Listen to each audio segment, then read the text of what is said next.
Metro ಪ್ರಯಾಣಿಕರಿಗೆ shocking news ಇದು. ನಾಳೆಯಿಂದ ನಮ್ಮ ಮೆಟ್ರೋ ಟಿಕೆಟ್ ದರ ಏರಿಕೆ ಆಗುವುದು ಫಿಕ್ಸ್ ಅಂತ ಹೇಳಲಾಗ್ತಾ ಇದೆ. ಈ ಬಗ್ಗೆ ಸ್ಪಷ್ಟನೆ ಸಿಗ್ತಾ ಇದೆ. ನಾಳೆ ಬೆಳಗ್ಗೆ 6 ಗಂಟೆಯಿಂದಲೇ ಪರಿಷ್ಕೃತ ದರ ಜಾರಿಯಾಗುತ್ತೆ ಅನ್ನುವಂತ ಮಾಹಿತಿ ಇದೆ.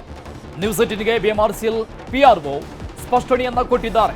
ಈ ವಿಚಾರಕ್ಕೆ ಸಂಬಂಧಪಟ್ಟಂಗೆ ಸೋಮವಾರದಿಂದ ಏರಿಕೆ ಆಗುವಂತ ಟಿಕೆಟ್ ದರವನ್ನ ಮಾಡೋದಿಲ್ಲ ಅಂತ ತೇಜಸ್ವಿ ಸೂರ್ಯ ಅವರು ಹೇಳಿದ್ರು ನಿನ್ನೆ ಸಂಸದ. ನಾಳೆಯಿಂದ 5% ದರ ಏರಿಕೆ ಫಿಕ್ಸ್ ಆಗಿದೆ. ದರ ಏರಿಕೆ ಕೈ ಬಿಡಲು ಆದೇಶ ಬಂದಿಲ್ಲ ನಮಗಿನ್ನು ಅಂತ ಹೇಳಿದ್ದ. ಕೇಂದ್ರ ಸರ್ಕಾರದಿಂದ ಯಾವುದೇ ನಿರ್ದೇಶನ ಬಂದಿಲ್ಲ ಅಂತ ಸ್ಪಷ್ಟನೆಯನ್ನು ಕೊಟ್ಟಿದೆ ಬಿಎಂಆರ್ಸಿಎಲ್. ನ್ಯೂಸ್ 18ಗೆ ಬಿಎಂಆರ್ಸಿಎಲ್ ಪಿಆರ್ಒ ಯಶವಂತ್ ಚೌಹಾಣ್ ಕೊಟ್ಟಂತ ಹೇಳಿಕೆ ಇದು. ಸೊ ಅಂದುಕೊಂಡಂಗೆ 5% ದರ ಏರಿಕೆ ಆಗೋದು ಫಿಕ್ಸ್.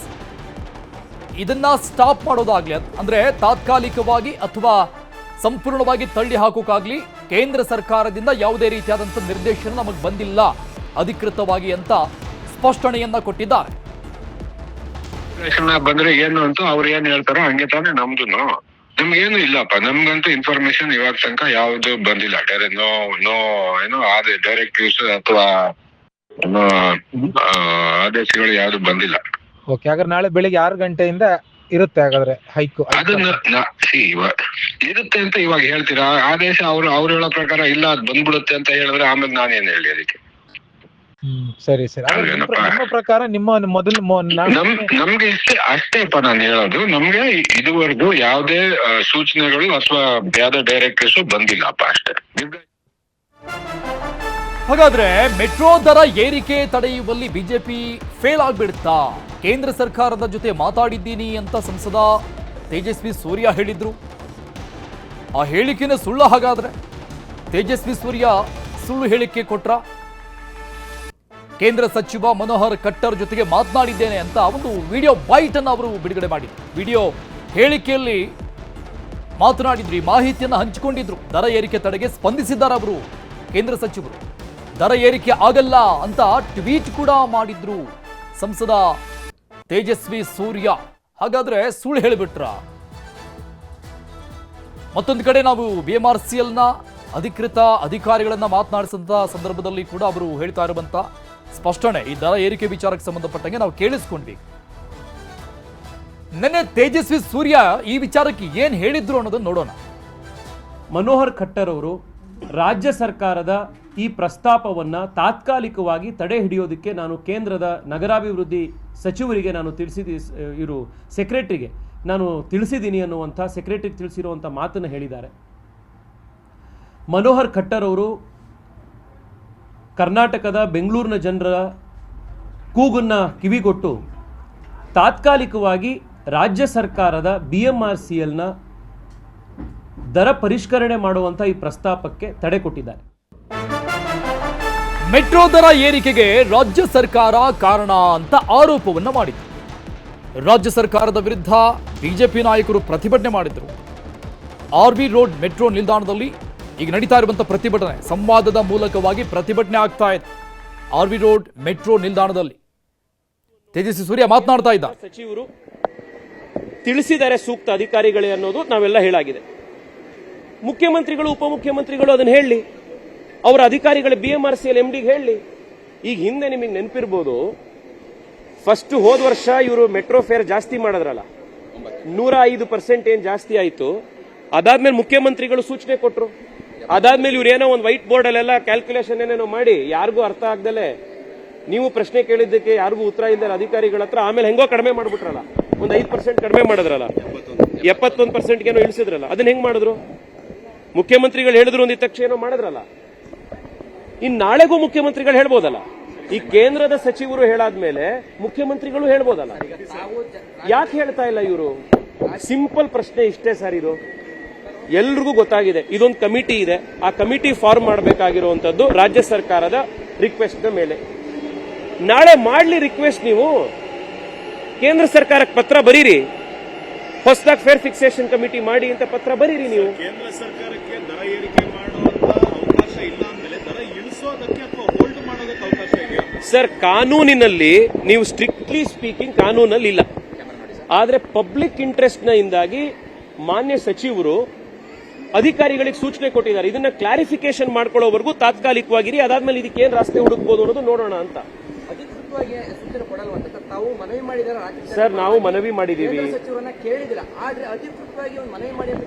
ಈಗ ಮುಖ್ಯಮಂತ್ರಿಗಳು ಇದು ಹಿಂದೆ ಕಡಿಮೆ ಮಾಡಿ ಅಂತ ಹೇಳಿದ್ರಲ್ಲ, 105% ಇಂದ 71% ಏನೋ ಮಾಡಿದ್ರಲ್ಲ, ಅದು ಮುಖ್ಯಮಂತ್ರಿಗಳು ಪತ್ರ ಬರೆದು ಸೂಚನೆ ಕೊಟ್ರ ಇವರಿಗೆ? ಮುಖ್ಯಮಂತ್ರಿಗಳು ಹೇಳಿದ್ದಾರೆ, ಅದ್ರ ಪ್ರಕಾರ ಮಾಡಿದ್ರಲ್ಲ. ಅದೇ ತರ ಇವಾಗ ಕೇಂದ್ರದ ಸಚಿವರು ಕೂಡ ಇವ್ರಿಗೆ ತಿಳಿಸಿದ್ದಾರೆ. ಮುಖ್ಯಮಂತ್ರಿಗಳು ಅದೇ ತರ ತಿಳಿಸ್ಲಿ ನಾಳೆ ಅಧಿಕಾರಿಗಳಿಗೆ. BMRCL MD ಫೋನ್ ತಗೊಂಡು ಹೇಳಿ, ಇದನ್ನೆಲ್ಲ ಕ್ಲಾರಿಫಿಕೇಶನ್ ಆಗೋವರೆಗೂ ಕೂಡ ನೀವು ಇದನ್ನ ಹೋಲ್ಡ್ ಅಲ್ಲಿ ಇಡ್ರಪ್ಪ ಅಂತ. ನಿಮಗ್ ದುಡ್ಡು ಬೇಕಾಗಿದೆ, ಯಾಕಂದ್ರೆ ನಿಮ್ ಸರ್ಕಾರ ಖಾಲಿ ಟ್ರಂಕ್ ಹಾಕುತ್ತಿದೆ. ಅದಕ್ಕೋಸ್ಕರ ನೀವು ಜನರಿಂದ ಪ್ರತಿ ದಿವಸ 5% 10% ಅಂತ ಎಲ್ಲದನ್ನು ಏರಿಸ್ತಾ ಕೂತಿದ್ದೀರಾ. ಈ ಡ್ರಾಮಾ ನಿಲ್ಸಿ. ಅದಕ್ಕೆ ನಾವು ಬಂದಿರೋದು mister CM cut the drama ಅಂತ. ಡ್ರಾಮಾ ನಿಲ್ಸಿ, ಜನಕ್ಕೆ ಬೇಕಾಗುವಂತ ಮೆಟ್ರೋ ದರವನ್ನು ಇಳಿಸುವಂತ ಕೆಲಸಕ್ಕೆ ಆಗ್ರಹ ಮಾಡಿ ಇದಕ್ಕೆ ಒಂದು ಲಾಜಿಕಲ್ ಎಂಡ್ ತಗೊಂಬನ್ನಿ. ಧನ್ಯವಾದ. ಒಂದು ವರ್ಷದಿಂದ ಮಾಡ್ತಾನೆ ಇದೀವಲ್ಲ ಬ್ರದರ್. ಸಿಸಿಬಿ ಸಂಜೀವ್. ಹಾಗಾದ್ರೆ ಮೆಟ್ರೋ ದರ ಏರಿಕೆಗೆ ರಾಜ್ಯ ಸರ್ಕಾರ ಏನು ವಾದ ಮಾಡ್ತಾ ಇದೆ? ಟಿಕೆಟ್ ದರ ನಿಗದಿ ಕಮಿಟಿ ಕೇಂದ್ರದಿಂದ ಆಗಿರುತ್ತೆ. ಹೈಕೋರ್ಟ್ ನಿವೃತ್ತ ನ್ಯಾಯಮೂರ್ತಿ ನೇತೃತ್ವದ ಕಮಿಟಿ ಇಲ್ಲೂ ಕೂಡ ಇರುತ್ತೆ. ಆದರೆ ಕೇಂದ್ರದ ನಿಯಮಗಳ ಅಡಿಯಲ್ಲಿ ಆ ಕಮಿಟಿ ಕೆಲಸ ಮಾಡ್ತಾ ಇರುತ್ತೆ. ಅವರ ಸೂಚನೆ ಮೇರೆಗೆ ಸಂಸತ್ತಿನಲ್ಲಿನ ಶಿಫಾರಸುಗಳಂತೆ ದರ ಏರಿಕೆ ಆಗುತ್ತೆ. ಅದಕ್ಕೆ ನಾವು ಕಾರಣ ಅಲ್ಲ. ರಾಜ್ಯ ಸರ್ಕಾರ ಟಿಕೆಟ್ ಬೆಲೆ ಏರಿಕೆ ಆಗೋದಕ್ಕೆ ಕಾರಣ ಅಲ್ಲ ಅನ್ನೋದು ರಾಜ್ಯ ಸರ್ಕಾರ ವಾದ. ದರ ನಿಗದಿ ಕಮಿಟಿಯು ದರ ಏರಿಕೆಯನ್ನು ಮರು ಪರಿಶೀಲನೆ ಮಾಡಬೇಕಾಗುತ್ತೆ. ವಿರೋಧ ಪಕ್ಷಗಳು ತಪ್ಪು ಮಾಹಿತಿಯನ್ನ ಹರಡುತ್ತಿವೆ ಅಂತ ರಾಜ್ಯ ಸರ್ಕಾರದ ವಾದ ಆಗಿದೆ. ಬಿಜೆಪಿ ಸಂಸದರು ಸಂಸತ್ನಲ್ಲಿ ಪ್ರಶ್ನಿಸಲಿಲ್ಲ ಯಾಕೆ ಅಂತ ಪ್ರಶ್ನೆ ಮಾಡಿದ ರಾಜ್ಯ ಸರ್ಕಾರ. ಬಿಜೆಪಿ ಸಂಸದರಿಗೆ ಸಿಎಂ ಸಿದ್ದರಾಮಯ್ಯನವರ ಪ್ರಶ್ನೆ ಇದು. ರಾಜ್ಯ ಸರ್ಕಾರ ಟಿಕೆಟ್ ಬೆಲೆ ಏರಿಕೆ ಆಗೋದಕ್ಕೆ ಅಂದರೆ ಮೆಟ್ರೋ ರೈಲ್ ದರ ಅದಕ್ಕೆ ನಾವು ಕಾರಣ ಅಲ್ಲ ಅಂತ ರಾಜ್ಯ ಸರ್ಕಾರ ಹೇಳ್ಕೊಂಡಿರೋದು. ಡೀಟೇಲ್ಸ್ ಕೊಡ್ತಾರೆ ನಮ್ಮ ಪ್ರತಿನಿಧಿ ಆಶಿಕ್ ಮುಲ್ಕಿ ಲೈವ್ ನಲ್ಲಿ ಜಾಯ್ನ್ ಆಗ್ತಾ ಇದ್ದಾರೆ. ಆಶಿಕ್, ಒಂದು ಕಡೆ ತೇಜಸ್ವಿ ಸೂರ್ಯ ಅವರು ನಿನ್ನೆ ಕೊಟ್ಟಂತ ಹೇಳಿಕೆ ಮತ್ತು ಇವತ್ತಿನ ಹೇಳಿಕೆ ಎರಡನ್ನೂ ಕೂಡ ನಾವು ತಾಳೆ ಹಾಕಿ ನೋಡ್ತಾ ಇದ್ದೀವಿ. ಇವತ್ತು ಹೇಳ್ತಾ ಇದ್ದಾರೆ ಇದಕ್ಕೊಂದು ಲಾಜಿಕಲ್ ಎಂಡ್ ತೆಗೆದುಕೊಂಡು ಬಂದ ಸ್ವಾಮಿ ಅಂತ ಹೇಳ್ತಾ ಇದ್ದಾರೆ ರಾಜ್ಯ ಸರ್ಕಾರಕ್ಕೆ. ಬಟ್ ಇದನ್ನು ನಿನ್ನೆ ಹೇಳಿದ್ರೆ ಓಕೆ, ಬಟ್ ನಿನ್ನೆ ಅವರು ಇದ್ಯಾವುದೂ ಆಗೋದಿಲ್ಲ, ಸೋಮವಾರದಿಂದ ಬೆಲೆ ಏರಿಕೆನೇ ಆಗೋದಿಲ್ಲ, ನಾನು ತಡೆ ಹಿಡಿದು ಬಿಟ್ಟಿದ್ದೀನಿ, ಮನೋಹರ್ ಕಟ್ಟರ್ ಜೊತೆ ಮಾತನಾಡಿಬಿಟ್ಟಿದ್ದೀನಿ, ಅದಕ್ಕೆ ಫುಲ್ ಸ್ಟಾಪ್ ಇಟ್ಬಿಟ್ಟಾರೆ ಅನ್ನುವಂಥ ಒಂದು ಕ್ಲಾರಿಫಿಕೇಶನ್ ಅನ್ನ ಕೊಟ್ಟಾಗಿತ್ತು ಆಲ್ರೆಡಿ. ಬಟ್ ಯಾಕೆ ಅವಸರವಾಗಿ ಅಂಥದ್ದೊಂದು ಟ್ವೀಟ್ ಮಾಡೋದಾಗಿರಲಿ ಅಥವಾ ಹೇಳಿಕೆಯನ್ನು ಬಿಡುಗಡೆ ಮಾಡೋದಾಗಿರಲಿ ಮಾಡಬೇಕಾಗಿತ್ತು? ಯಾಕಂದ್ರೆ ನಾವು BMRCL ಬಳಿಯಲ್ಲಿ ಸ್ಪಷ್ಟನೆ ಕೇಳಿದಾಗ ಅದಕ್ಕೆ ತದ್ವಿರುದ್ಧವಾದಂಥ ಸ್ಪಷ್ಟನೆ ನಮಗೆ ಸಿಕ್ಕಿದೆ BMRCL ನಿಂದ.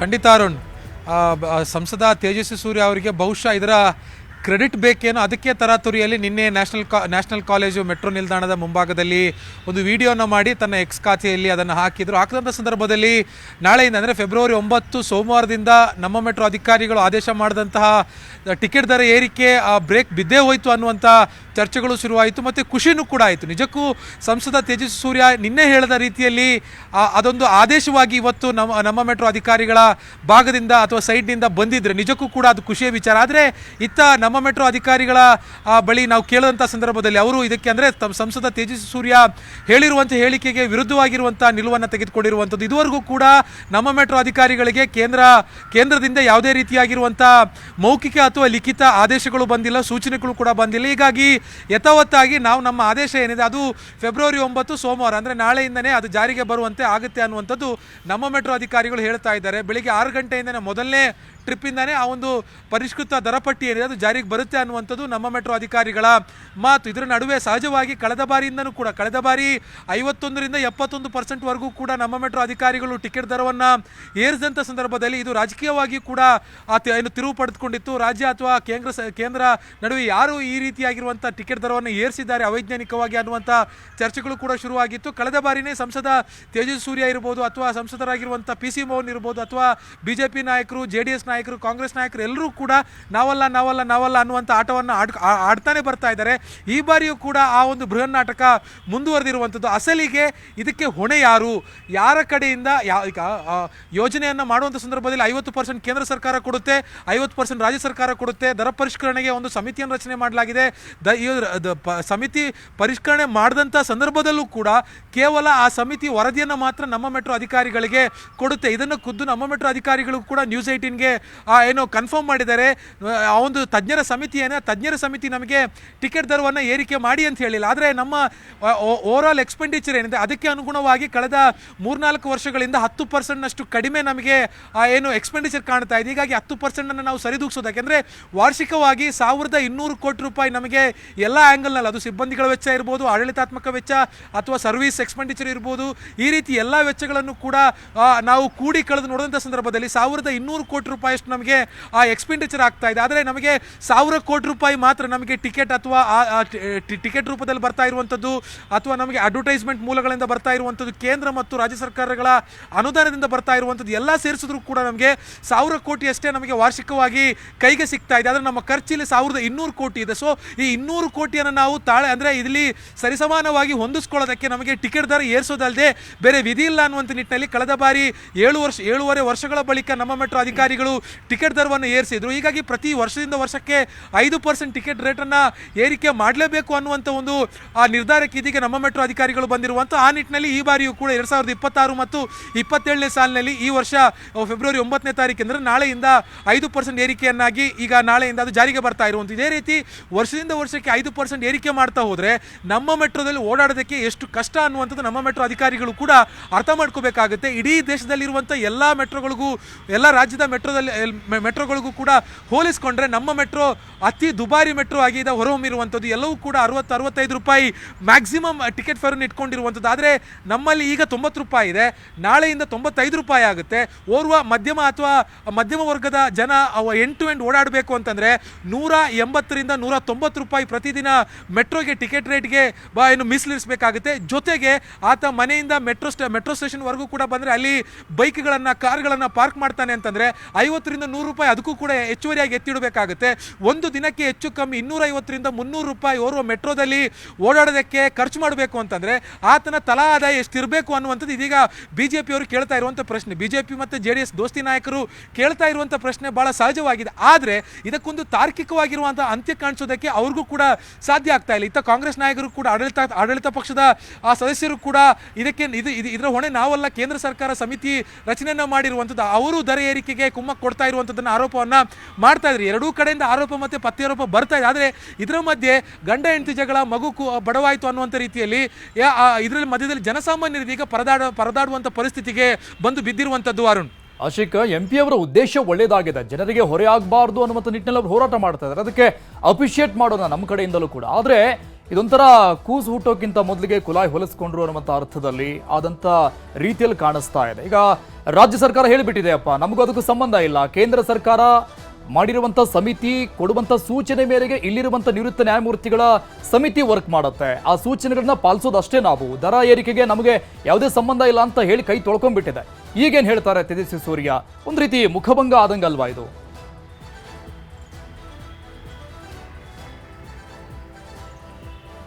ಖಂಡಿತ ಅರುಣ್, ಅಂದರೆ ನಿನ್ನೆ ಅವರು ಕೊಟ್ಟಿರುವಂಥ ವಿಡಿಯೋ ಮೂಲಕವಾಗಿ ಜನರಿಗೆ ಮತ್ತು ಮಾಧ್ಯಮಗಳಿಗೆ ಕೊಟ್ಟಿರುವಂಥ ಹೇಳಿಕೆ ಏನಿದೆ, ಆ ಹೇಳಿಕೆಯನ್ನು ನೋಡ್ತಾ ಹೋದರೆ ಈ ಒಂದು ಪ್ರಯಾಣಿಕರಿಗೆ ಗುಡ್ ನ್ಯೂಸ್ ಸಿಕ್ಕೇ ಹೋಯಿತು ಅನ್ನುವಂಥದ್ದು ಎಲ್ರಿಗೂ ಕೂಡ ಆ ನಿರೀಕ್ಷೆ ಇತ್ತು, ಆ ಒಂದು ಆಸೆ ಇತ್ತು. ಆದರೆ ಇವತ್ತು ಅವರು ತನ್ನ ವರಸೆಯನ್ನು ಬದಲಿಸಿದ್ದಾರೆ. ಇವತ್ತು RV ರಸ್ತೆಯ ಮೆಟ್ರೋ ನಿಲ್ದಾಣದಲ್ಲಿ ಪ್ರಯಾಣಿಕರ ಜೊತೆ ಸಂವಾದವನ್ನು ಮಾಡುವಂಥ ಸಂದರ್ಭದಲ್ಲಿ ರಾಜ್ಯ ಸರ್ಕಾರ ಇದಕ್ಕೆ ಯಾವ ರೀತಿಯಾಗಿ ಹೊಣೆ ಅನ್ನುವಂಥದ್ದನ್ನು ಜನರಿಗೆ ಎಕ್ಸ್ಪ್ಲೈನ್ ಮಾಡ್ತಾ ಇದ್ದಾರೆ. ಅಂದರೆ ಅವರು ನಾನು ಬಿದ್ದುಬಿಟ್ಟಿದ್ದೀನಿ ಆದರೆ ಮೀಸೆ ಮಣ್ಣಾಗಿಲ್ಲ ಅನ್ನುವಂಥ ರೀತಿಯಲ್ಲಿ ನಡೆದುಕೊಳ್ತಿದ್ದಾರೆ ಅನ್ನುವಂಥದ್ದು ಮೇಲ್ನೋಟಕ್ಕೆ ಭಾಳ ಸ್ಪಷ್ಟವಾಗಿದೆ. ಹಾಗಂತ ಕಾಂಗ್ರೆಸ್ ಸರ್ಕಾರ ಇದರಲ್ಲಿ ನಮ್ಮ ಯಾವುದೇ ರೀತಿಯಾಗಿರುವಂಥ ರೋಲ್ ಇಲ್ಲ ಅಂತ ಕೈ ತೊಳ್ಕೊಳ್ಳೋಂಗೂ ಕೂಡ ಇಲ್ಲ. ಯಾಕೆ ಅಂತಂದರೆ ರಾಜ್ಯ ಸರ್ಕಾರಕ್ಕೂ ಕೂಡ ಇದರಲ್ಲಿ ದೊಡ್ಡದಾಗಿರುವಂಥ ಒಂದು ಪಾತ್ರ ಇದೆ.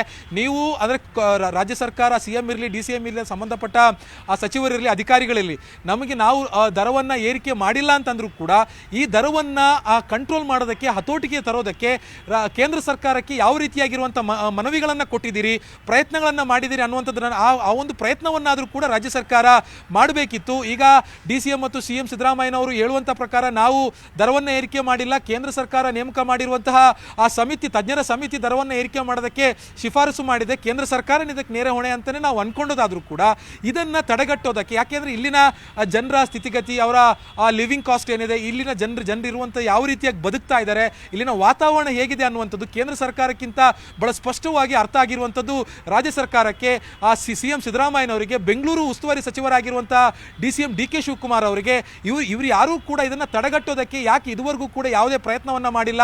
ಕೇಂದ್ರ ಸರ್ಕಾರಕ್ಕೆ ಪತ್ರ ಬರೀಬಹುದಿತ್ತು, ಅಥವಾ ಸಂಬಂಧಪಟ್ಟ ಅಧಿಕಾರಿಗಳಿಗೆ, ಸಂಬಂಧಪಟ್ಟ ಕ್ಯಾಬಿನೆಟ್ ಸಚಿವರಿಗೆ ಇದ್ರ ಬಗ್ಗೆ ಫೋನ್ ಮೂಲಕವಾಗಿನೋ ಪತ್ರದ ಮೂಲಕವಾಗಿನೋ ಅವರಿಗೆ ಮನವರಿಕೆ ಮಾಡಿಕೊಡುವಂತ ಕೆಲಸವನ್ನ ಮಾಡಬಹುದಿತ್ತು. ಆದ್ರೆ ಇದುವರೆಗೂ ಕೂಡ ರಾಜ್ಯ ಸರ್ಕಾರದಿಂದಾನು ಯಾವುದೇ ರೀತಿಯಾಗಿರುವಂತಹ ಪ್ರಯತ್ನಗಳು ಹೊರಬಂದಿಲ್ಲ. Arun, thank you Ashiq ಡೀಟೇಲ್ಸ್ಗೆ.